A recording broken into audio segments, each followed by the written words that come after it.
Si Pierre a expérimenté le salut dans son appel au bord du lac, lors de la marche sur les eaux, il va l'expérimenter de manière plus forte encore lors de la résurrection, lors des apparitions du ressuscité. En effet, la troisième fois que Jésus apparaît, comme c'est dit dans le chapitre 21 de Jean, Jésus va poser par 3 fois la question à Pierre « M'aimes-tu ?»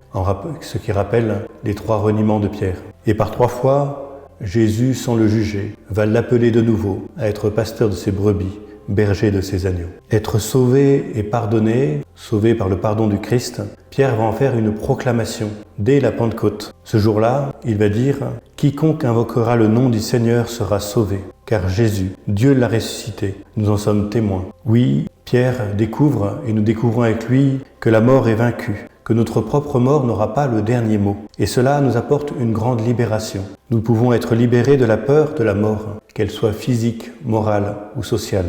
Ainsi, Pierre, ne craignant plus la mort, va oser annoncer l'Évangile, libérer, guérir, sauver à son tour, au nom de Jésus. Pour œuvrer au salut, Pierre avait reçu, dans l'Évangile que nous avons entendu au début de ce parcours, le pouvoir des clés. En Matthieu 16, Jésus lui dit « Je te donnerai les clés du royaume des cieux. Tout ce que tu auras lié sur la terre sera lié dans les cieux. Tout ce que tu auras délié sur la terre sera délié dans les cieux. » Et ce pouvoir des clés, il va l'accomplir dès le jour de la Pentecôte, à travers le baptême des 3000 hommes qui sont remués aux entrailles par la parole de Pierre.